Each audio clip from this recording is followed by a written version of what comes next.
Hi everyone, welcome back to Learning with Leah. I'm glad you could join me today. Today we are continuing our series on tenses, and we are going to talk about the future perfect tense today. So if you aren't already a subscriber, make sure you hit subscribe so you can follow along as I continue to post new videos. For those that do subscribe, thank you so much. You've been a great following so far.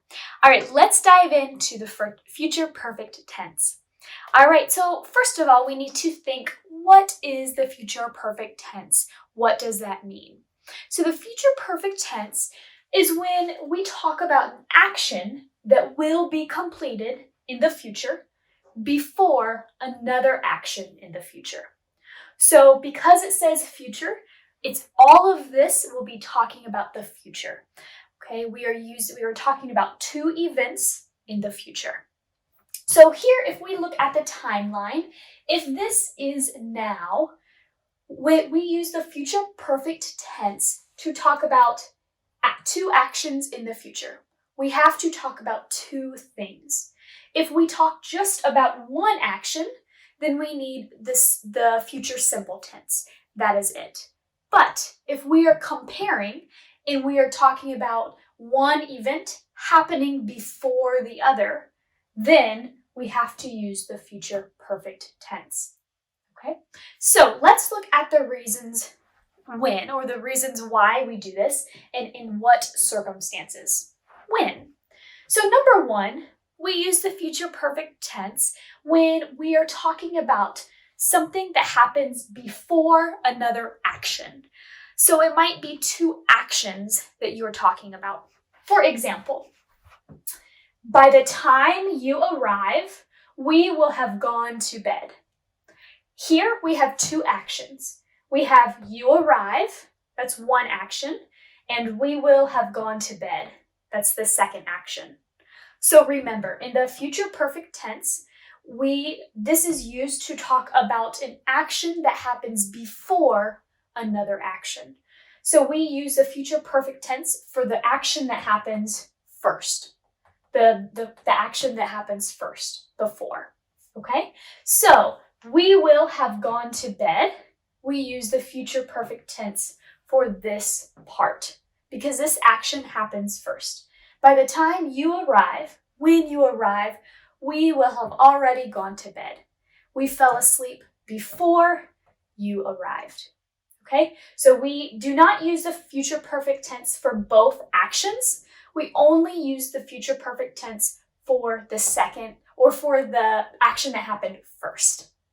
Okay, so that is one example. One way to use it is if it is before another action.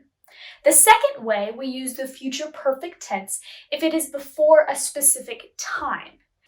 So again, there has to be two events that happen. Okay, if it's just one event, then we use this future simple tense.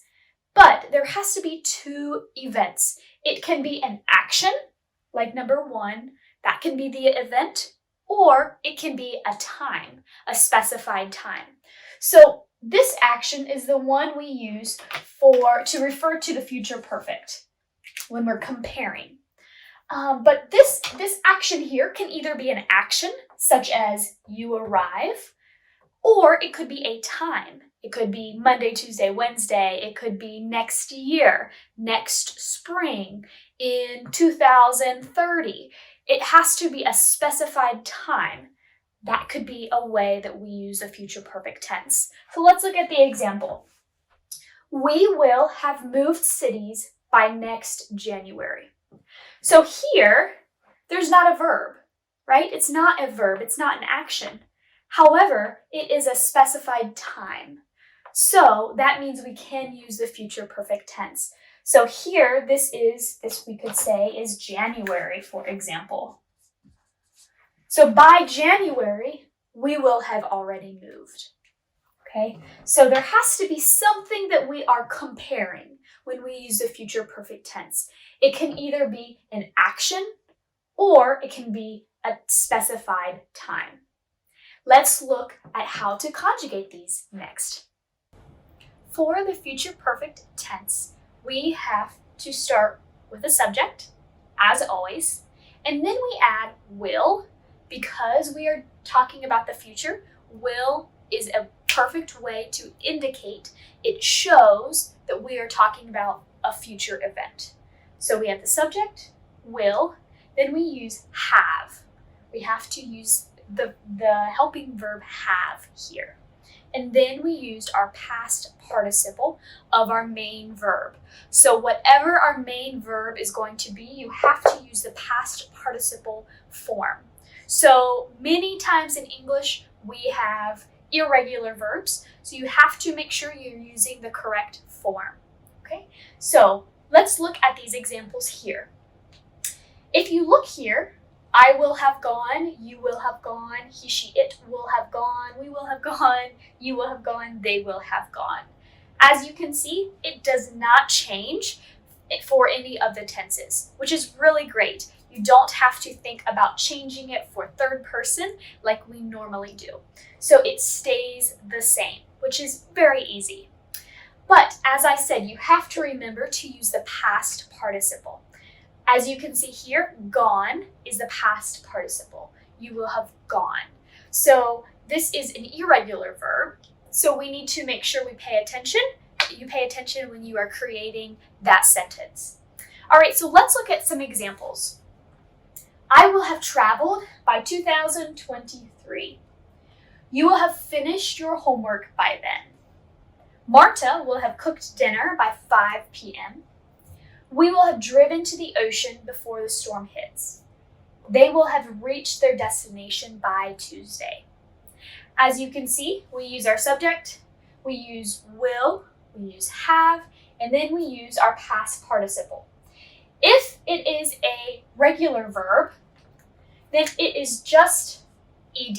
The past participle is just an ed for the regular verbs. However, some verbs are not regular, and they are irregular, such as drive. Okay, so drive is the present tense is drive, past tense is drove, past participle is driven. So you'll have to remember again to pay attention to if the verb is regular or irregular, because you might have to change it differently. All right, and reached. All right, so let's now look at how to use them in the negative form. To create a negative sentence in the future perfect tense, the only thing that needs to change is adding our negative. So to our formula, the only thing we need to do is add a not. And that has to be between the will and the have. Our negative is always after our first helping verb. So will here is our helping verb. So that is going to help us show our negative. So it goes after that verb. So it will be subject, will, not, have, and then our past participle. So let's look at the examples. I will not have eaten. You will not have eaten. He, she, it will not have eaten. We will not have eaten. You will not have eaten. And they will not have eaten. So if we look here, I have some other examples. I won't have finished dinner by then. You won't have ran by the time I get home. James won't have saved enough money by May. We won't have earned our degree until 2024. They won't have bought a car until she sells hers. So, as you can see, in all of these examples, to make it a complete sentence, you must have two actions or two events. So it could either be two actions or it could be one action that we're talking about and a time. But there has to be two things you're talking about in order to use the future perfect tense. The next thing that you might notice here that was not here is that I used won't. Won't. Okay? I have said this before, but it is very important in your oral English to know contractions. We always use contractions in our oral language, so it's very important that you know how to use that. So as you look here, if we combine will not, that will become won't. Won't. Okay, will not says won't. Won't. Okay. All right, so that is something that's very important, and we say it most of the time. We're going to use our contractions. Another thing is if we want to combine our subject and will, we will use the LL and our apostrophe and LL. For example, if I'm saying a positive sentence and I say, I will have eaten by then I could say, I'll have eaten by then. We're just combining our subject plus will. So that would become I'll. Okay, you will would be you'll. Okay, and same thing for all of them. She'll. He'll.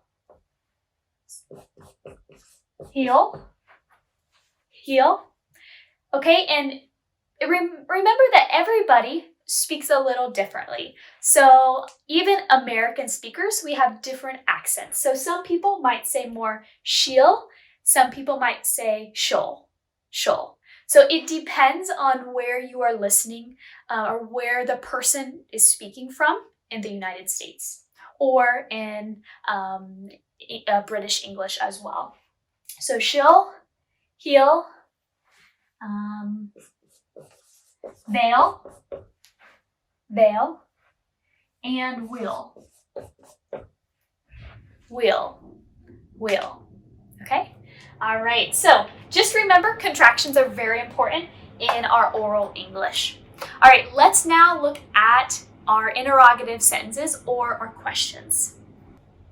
As you might have already guessed, with a question, when creating a question, we only have to change two things. We have to change the position of the subject and our first helping verb. So here in this example, in this tense, we are going to change our subject with will, and we're going to switch them around to create a question. So now our formula is will, our subject, have, then our past participle. So it's pretty simple. We just have to change and switch that position. So will is the first word in our sentence. Let's look here. Well, I have studied. Will you have studied? Will he, she, it have studied? Will we have studied? Will you have studied? Will they have studied? Now I put these dots because this is not a complete sentence since I'm not comparing it and there's not another event here. So if it was a full sentence, I might say, well, I have studied by then, or will I have studied by the time you get home, for example. Okay, so the dots just mean that the sentence is not complete. So let's look at some complete sentences. Will I have exercised by then? Will you have mowed the grass by tomorrow? Will she have cooked our favorite meal? Will we have gone skydiving by the time we are 30? Will the plants have grown by then? Okay, we start with will, we add our subject, we add have, and then we add our past participle. Again, sometimes those are regular and sometimes those are irregular. All right, if you have watched this far, you know that questions are up next. So let's do that. All right, so it is practice time. If you have watched my videos before, you know that this is the time that you get to practice and I will correct you. So here are 7 questions for you. I want you to create a sentence using my subject I give you and the other information, the verb and the extra information. So I arrive by 8. You not sleep when they come over? Question. This is a question. She fix dinner by then? Lola and Tim not finish the assignment by the next class? Number 5 is a question. You buy a house by next summer. Then I want you to create 2 sentences on your own. Okay, so include your subject, your verb, and I don't care what it is. I want you to be creative so that I can know you understand how to use this tense. Now I'm going to give you an example in case you don't know what I want you to do. Okay, so this is my subject, this is my verb, this is extra information. Okay, so that means I need to create a sentence in the future perfect tense with what you have learned. So I know that I always start with my subject. I say the flower. And then for this tense, we will say will. Then we use have. Then we use the past participle. Bloom is a regular verb, so we just add ed. And then I add my extra information. Okay, so the flower will have bloomed by the spring. That's it. So that is what I want you to do for the sentences here. So I will get out of the way if you want to pause the video or if you want to screenshot. Okay, I want you to complete that. Comment below with your answers, and then I will reply to you if you have any mistakes, and I will say good job if you have got them perfect. Thank you so much, everyone, for watching. Make sure you hit subscribe if you haven't already. It's a pleasure to be able to make and do some videos for you. Thank you so much, everyone. See you next time.